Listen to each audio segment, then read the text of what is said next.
हमारे जो दर्शक हैं उनके लिए मैं ये बता दूं कि स्मार्ट क्रूज कंट्रोल जो फंक्शन है वो क्रूज कंट्रोल का एक बड़ा ही एडवांस्ड वर्जन होता है, जहां पर आपके सामने अगर कोई गाड़ी चल रही है और अगर वो स्लो डाउन होती है तो रडार के द्वारा ये गाड़ी वो डिटेक्ट कर लेती है और उसकी स्पीड के अनुसार अपनी स्पीड कम कर देती है। और अगर आपने कोई स्पीड स्पेसिफाई की है, जैसे अगर आपने 60 किलोमीटर पर आवर स्पेसिफाई किया है, तो सामने वाली गाड़ी के साथ साथ ये गाड़ी भी सामने वाली गाड़ी जितनी स्पीड तक आएगी नीचे और एक नियत डिस्टेंस, एक स्पेसिफाइड डिस्टेंस बना करके चलेगी। और उसके बाद जैसे ही आपकी आगे वाली गाड़ी स्पीड तेज करेगी उसको फॉलो करेगी, और अगर वो ज़्यादा तेज होकर के निकल जाते हैं तो उन्हें जाने देगी और आपकी जो स्पेसिफाइड स्पीड है वहाँ तक आपको लेकर के जाएगी। तो इसे स्मार्ट क्रूज कंट्रोल कहते हैं। और इसमें अगर आप स्टॉप स्टार्ट ट्रैफिक में भी चल रहे हैं, जहाँ पर आपके सामने एक गाड़ी है जो रुक गई है और वो वापस स्टार्ट हो रही है, तो आपकी गाड़ी भी रुक जाएगी, ब्रेक लगाएगी, स्टॉप करेगी और उसके साथ साथ आगे बढ़ेगी। तो क्रूज कंट्रोल जनरली बहुत ज़्यादा यूजेबल नहीं होता हमारी स्टॉप स्टार्ट सिचुएशंस में, लेकिन स्मार्ट क्रूज कंट्रोल जो है उसे आप वाकई में यूज़ कर सकते हैं, क्योंकि ट्रैफिक अगर तेज़ चल रहा है, धीमे चल रहा है, आपकी गाड़ी रुक रही है या आगे बढ़ रही है, आपके सामने अगर ट्रैफिक जो है वो कंसिस्टेंट नहीं है, तो स्मार्ट क्रूज कंट्रोल उन सारी चीज़ों को मैनेज कर लेता है और आपको परेशान होने की ज़रूरत नहीं पड़ती है। तो इसका डेमो हम अभी देखेंगे। Am I right, sir? Yes. Vehicle almost done. So as you can see, अभी आप देख रहे हैं कि सामने जो व्हीकल है वो रुका और साथ साथ हमारा व्हीकल भी रुक गया। यहाँ पर कोई मैनुअल कंट्रोल नहीं है, ऑटोमेटिकली ये व्हीकल रुका है। और अब जो एक्सेलरेशन भी हो रहा है, यहाँ पर ये कोई एक्सेलरेशन नहीं दे रहे हैं और ये गाड़ी जो आगे बढ़ गई है उसके साथ साथ ये गाड़ी भी। आपने क्या स्पेसिफाई किया? What is the speed specified here? 70 kilometre per hour. तो 70 किलोमीटर पर आवर तक ये गाड़ी उस गाड़ी को फॉलो करेगी, और अगर वो गाड़ी 70 किलोमीटर पर आवर से ज़्यादा स्पीड से निकल जाती है तो ये 70 किलोमीटर पर आवर पर आकर के स्टेडीली आगे चलती रहेगी। और आपको नहीं ठीक से देखने को मिला तो हम ये वापस एक बार करने वाले हैं, तो आप इसे ज़्यादा अच्छे से देख पाएंगे। ये देखिए, फिर से सामने जो कार थी रुकी और हमारी गाड़ी भी उसके साथ साथ पीछे रुक गई। हमने जो डिस्टेंस है दोनों गाड़ियों के बीच का वो कम स्पेसिफाई कर रखा है। आप चाहें तो ये जो दोनों गाड़ियों के बीच का डिस्टेंस है इसे और भी बढ़ा सकते हैं। आप इसे 4 लेवल तक बढ़ा सकते हैं, बिल्कुल कम, थोड़ा ज़्यादा, और ज़्यादा या बहुत ज़्यादा। और हमने अभी ये डिस्टेंस कम कर रखा है, लेकिन अगर आप चाहें तो इसे और ज़्यादा बढ़ा सकते हैं और फिर आपकी गाड़ी जो है वो सामने वाली गाड़ी से ज़्यादा डिस्टेंस पर रुकेगी। तो ये भी आप यहाँ पर 4 अलग अलग लेवल्स पे स्पेसिफाई कर सकते हैं। हम लोग बाय द वे यहाँ पर international centre for automotive technology में है, जो कि गाड़ियों की टेस्टिंग के लिए काम आता है। तो लेन कीप असिस्ट का डेमो, अभी जो अगला एडैस फीचर हम लोग यहाँ पर डेमो करने वाले हैं वो है लेन कीप असिस्ट। और जैसा कि आप देख रहे हैं, सामने जो लेन है मार्क्ड है, राइट में आपको सॉलिड लाइन मिल रही है और लेफ्ट में डॉटेड लाइन है। और इस दौरान अगर स्टीयरिंग आपका गाड़ी को लेन से बाहर लेकर के जाता है तो आपको एक ऑडिटरी यानी कि आवाज़ की वार्निंग मिलेगी, और स्टीयरिंग जो है ऑटोमेटिकली खुद को करेक्ट भी करेगा, जिससे कि ये जो गाड़ी है ये ऑटोमेटिकली वापस आपकी लेन में अपने आप आ जाए। और अगर आप वेयर ऑफ होकर के किसी खतरे वाले एरिया में जा रहे थे जहाँ पर पीछे से कोई गाड़ी आ रही होती, तो वैसा न हो और आपकी खुद की और आपके साथ जो दूसरे रोड यूजर्स हैं उनकी भी सुरक्षा जो है वो सुनिश्चित हो सके। अभी अगला जो फीचर हम यहाँ पर डेमो कर रहे हैं वो है लेन फॉलो असिस्ट। और इसमें क्या होता है, न सिर्फ गाड़ी आपको लेन के अंदर रखती है लेकिन लेन के सेंटर में भी रखती है। लेन फॉलो असिस्ट आपको लेन के बिल्कुल सेंटर में रखता है, ताकि आप लेन के जो एजेस हैं वहां तक ना जाएं और आपकी गाड़ी एकदम स्टेडीली, एकदम स्ट्रेट लाइन में बिल्कुल सही तरीके से लेन्स के सेंटर में चल सके। तो ये डिफरेंस है लेन कीप असिस्ट और लेन फॉलो असिस्ट में। सो अगला जो हम लोग यहाँ पर एडैस फीचर देख रहे हैं वो है ब्लाइंड स्पॉट कोलिजन वार्निंग। और ये जो मिरर है यहाँ पर आपको एक हैजर्ड सिग्नल दिखता है। अगर आपके ब्लाइंड स्पॉट में कोई गाड़ी है और आपने अपना सिग्नल दे रखा है, आप अगर आप जा रहे हैं लेफ्ट या फिर राइट जा रहे हैं और आपके अगर ब्लाइंड स्पॉट में कोई गाड़ी है तो आपको मिरर्स के ऊपर हैजर्ड जो लाइट है वो ब्लिंक करती हुई नजर आएगी। और फिर भी अगर आप उस लेन में जाने की कोशिश कर रहे हैं तो आपको एक ऑरल यानी कि आवाज वाली वार्निंग सुनाई देगी। इसके साथ ही साथ यहाँ पर blind spot collision avoidance system भी होता है, यानी कि अगर वो गाड़ी आपके ध्यान से बाहर है ऑडिटरी वार्निंग के बावजूद, तो इंडिविजुअल ब्रेकिंग करती है गाड़ी। स्टीयरिंग में असिस्टेंस नहीं मिलेगा, लेकिन इंडिविजुअल व्हील पर ब्रेक करके आपको उस गाड़ी से कोलिजन अवॉइड करने की पूरी कोशिश करेगी, ताकि जो गाड़ी है पीछे वाली वो आपसे आकर के भिड़े नहीं।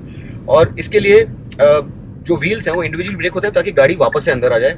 यहाँ पर आपको ब्लाइंड स्पॉट मॉनिटरिंग सिस्टम भी मिलता है, जिससे जब आप टर्न इंडिकेटर देते हैं तो आपको यहाँ स्क्रीन पर नजर आता है कि आपके ब्लाइंड स्पॉट में जो गाड़ी है वो आपको नजर आती है। तो ब्लाइंड स्पॉट मॉनिटरिंग सिस्टम भी है यहाँ पर वार्निंग भी है और कोलिजन अवॉइडेंस भी है। तो उम्मीद करता हूँ कि आपको समझ में आया कि तीनों में डिफरेंस क्या है।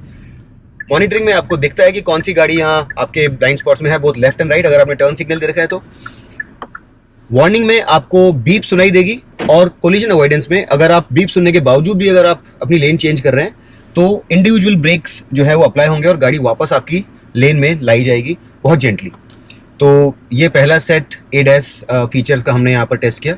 चलिए अब हम लोग नेक्स्ट सेट की तरफ बढ़ते हैं। तो दोस्तों अब हम लोग एक दूसरे सेट पे आ गए हैं। यहाँ पर हम कुछ और ADAS फंक्शंस की टेस्टिंग करेंगे, और सबसे पहले हम लोग चालू करेंगे reverse cross traffic collision avoidance system के साथ, या फिर reverse cross traffic collision avoidance assist के साथ, और इसे RCCA बोलते हैं। और यहाँ पर क्या होता है कि अगर आप गाड़ी अपनी रिवर्स कर रहे हैं अप टू 10 km/h, तो जो सेंसर्स हैं वो ये सेंस करते हैं कि पीछे से कोई गाड़ी आ तो नहीं रही है। अगर कोई गाड़ी आ रही है तो आपको एक वार्निंग मिलती है, साउंड वार्निंग मिलती है, और उसके साथ ही साथ अगर फिर भी आप रिवर्स करते जाते हैं तो गाड़ी ब्रेक कर देती है, ताकि जो कोलिजन है वो ना हो और आप सेफ रहें। चलिए देखते हैं काम कैसे करता है। और यहाँ पर हम जैसे ही पीछे जाएंगे तो एक गाड़ी हमारे लेफ्ट से आई, और ये देखिए यहाँ पर आपको वार्निंग मिली और ऑटोमेटिकली गाड़ी ने ब्रेक भी किया, अदरवाइज कोलिजन हो सकता था। तो इस तरह से अगर आप अवेयर नहीं हैं या फिर आपकी विजन ब्लॉक्ड है, जहाँ से आपको दिख नहीं रहेगी अगर लेफ्ट से या राइट से कोई कार आ रही है, तो कार आपको एक ऑडियो वार्निंग देती है और साथ ही साथ ब्रेक भी करती है। तो ये है RCCA, या फिर जिसे हम कहते हैं reverse cross traffic collision avoidance assist या फिर सिस्टम। अब नेक्स्ट जो सिस्टम हम लोग यहाँ पर डेमोन्स्ट्रेट करने वाले हैं वो है सेफ एग्जिट वार्निंग। अब ये एक बड़ी ही चिंताजनक चीज़ होती है कई बार ऐसा होता है कि बहुत लोग आदतन नहीं होते हैं, गाड़ी में जब बैठते हैं तो उनको गाड़ी से बाहर निकलना है और अंदर कैसे जाना है उसकी उन्हें आदत नहीं होती है, तो वो बिना देखे दरवाज़ा खोल देते हैं।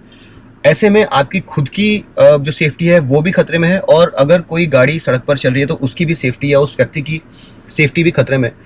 अगर आपने दरवाज़ा खोल दिया और पीछे से कोई स्कूटर या फिर कोई कार आ रही थी, उन्हें पता नहीं था कि आप दरवाज़ा खोलने वाले, तो हो सकता है कि अगर आप स्टेप आउट करें तो वो आकर के आपसे कोलाइड हो जाए, या फिर ऐसा भी हो सकता है कि दरवाज़ा खोलने पर कोई स्कूटर या कोई कार दरवाजे में आकर के क्रैश हो जाए, उससे उन्हें नुकसान हो सकता है। तो ये जो सिस्टम है ये कंटिन्यूसली सेंस करता रहता है कि पीछे से कोई गाड़ी तो नहीं आ रही है, और अगर कोई गाड़ी आ रही है तो आपको इमीडिएटली वार्न करता है कि आप दरवाज़ा न खोलें। चलिए देखते हैं काम कैसे करता है। हेल फ्रॉम HMIL यहाँ पर हमको हेल्प कर रहे हैं डेमोन्स्ट्रेट करने के लिए, क्योंकि यहाँ पर जो कंडीशंस है वो थोड़ी रिस्ट्रिक्टेड है। तो अभी देखिए दरवाज़ा खोलेंगे और वहाँ पीछे से एक कार आ रही है और इन्हें इमीडिएटली वार्निंग मिलेगी। देखिए इन्होंने सिग्नल दिया उस गाड़ी को आने के लिए, और ये देखिए ये देखिए यहाँ पर भी आपने देखा होगा कि आपको वार्निंग सिग्नल मिला था और आपको एक ऑडिटरी वार्निंग भी मिली। तो ये जो सिस्टम है ये प्रोटेक्ट करता है आपको, और किसी गाड़ी के आपके दरवाजे के साथ कोलाइड हो जाने से उसे प्रोटेक्ट करता है, आपको सेफ्टी प्रोवाइड करता है, और जो यूज़र्स हैं उन्हें भी सेफ्टी प्रोवाइड करता है। अब देखिए दोस्तों, हम लोग कोशिश पूरी ये करते हैं कि सड़क पर सावधान रहें, लेकिन कभी कभी ख़ास तौर पर आजकल हम लोग जिस तरह से फ़ोन्स के साथ कनेक्टेड है, डिस्ट्रैक्शन अक्सर हो जाता है। और अगर आप सड़क पर ध्यान से भी चला रहे हैं और कभी कोई सडनली आपके सामने आ गया, तो ऐसी सूरत में कोलिजन अवॉइड करने के लिए फॉरवर्ड कोलिजन अवॉइडेंस सिस्टम होता है। रडार जो है और जो कैमरा है कॉन्स्टेंटली नज़र रखता है सामने सड़क पर, और कोई पेडेस्ट्रियन या फिर साइकिलिस्ट या फिर कोई जानवर अगर आपकी गाड़ी के सामने आ जाता है, गाड़ी पहले आपको एक ऑडियो सिग्नल यानी कि एक बीप के द्वारा वार्न करती है, और अगर आप फिर भी ब्रेक नहीं अप्लाई कर रहे हैं तो गाड़ी ऑटोमेटिकली ब्रेक करती है।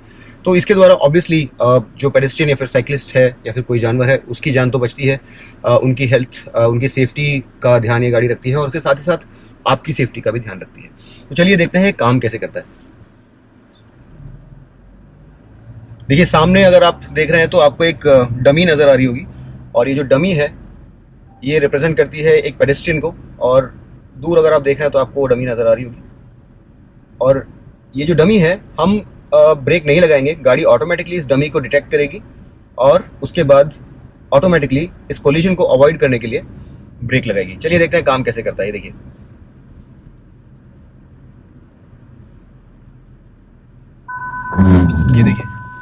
यहाँ पर कोई मैनुअल इंटरवेंशन नहीं था और कार ने ऑटोमेटिकली ये ब्रेक लगाए और गाड़ी रुक गई है।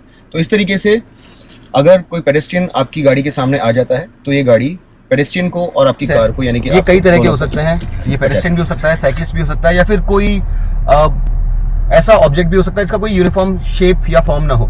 तो ये साइकिलिस्ट जो है, इसके साथ भी यही जो एक्ट है हम लोग ट्राई करते हैं। एक बार सामने अगर आप देख रहे हैं तो आपको एक साइकिलिस्ट नज़र आ रहा होगा, एंड इस सूरत में गाड़ी किस तरह से बिहेव करती है वो भी हम लोग ज़रा देख लेते हैं।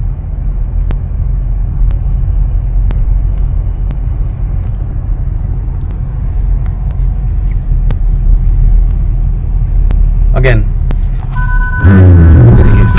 ऑटोमेटिकली गाड़ी ने ब्रेक किया और जस्ट बिफोर कोलिजन ये जो एक एक्सीडेंट की सिनेरियो हो सकती थी उसे अवॉइड कर दिया। तो इस तरीके से साइकिलिस्ट हो या पेडेस्ट्रियंस हो, ये गाड़ी ऑटोमेटिकली डिटेक्ट करती है और फिर ब्रेक भी करती है। अब ये पहले वाले जो दो सिनेरियो से, वहाँ पर एक पेडेस्ट्रियन और एक साइकिलिस्ट था जिसमें एक ह्यूमन शेप आपको नजर आती है, लेकिन हो सकता है कि एक गाड़ी भी आपके सामने सडनली ब्रेक कर दे, या फिर सड़क पे स्टेशनरी हो, या फिर सडनली आपके सामने आ जाए। तो उस सूरत में ये सिस्टम काम करता है कि नहीं, ये भी हम देख लेते हैं। और देखिए सामने एक डमी कार है, और सडनली अगर आपके सामने इस तरह से कोई ऑब्स्ट्रक्शन आ जाए जो कि एक ह्यूमन शेप में नहीं है, तो क्या होगा वो भी हम जरा देख लेते हैं। ये देखिए अगेन ऑटोमेटिकली एक ऑडियो वार्निंग के साथ कार ने ब्रेक किया, और तीनों ही सूरतों में जैसे आपने देखा होगा, इसने बिल्कुल सफिशिएंट टाइम में, बिल्कुल सही टाइम पर ब्रेक करके एक एक्सीडेंट को अवॉइड किया। तो ये फॉरवर्ड कोलिजन अवॉइडेंस सिस्टम जो है, ये एक परफेक्ट तरीके से यहाँ पर काम कर रहा है। और जो ब्रेकिंग है, मैंने कुछ अपने गाड़ियों में सिस्टम देखा हुआ शायद इंटरनेशनली, जहाँ पर ये इस तरह के टेस्ट जो है वो फेल हो गए थे, और उससे उन कंपनीज को काफ़ी शर्मिंदगी का सामना करना पड़ा था। लेकिन यहाँ पर जैसा आपने देखा, ये जो गाड़ियाँ हैं ये परफेक्टली सही वक्त पर रुक रही हैं, और आप काफ़ी हद तक, वैसे आपको रिलाई नहीं करना चाहिए, आपको हमेशा अपनी नज़रें सड़क पर रखनी चाहिए, लेकिन यहाँ पर आपने देखा कि ये गाड़ियाँ जो हैं इन पर आप रिलाई कर सकते हैं। तो दोस्तों उम्मीद करता हूँ कि इस डेमो के द्वारा आपको Hyundai Tucson की जो ADAS फीचर्स हैं इसके बारे में पूरी जानकारी प्राप्त हुई। और अगर ये वीडियो अच्छा लगा तो इसे लाइक कीजिए, सब्सक्राइब कीजिए, अपने दोस्तों के साथ शेयर भी कीजिए। बताइए कि आजकल की आधुनिक गाड़ियाँ किस तरह से ADAS फीचर्स के साथ आपको सेफ बनाती हैं और आपको चिंता मुक्त रखती हैं जब आप ड्राइविंग करते हैं। अगली बार तक के लिए मैं आपका दोस्त अमित आपसे विदा लेता हूँ। तब तक के लिए drive hard, drive free and drive safe.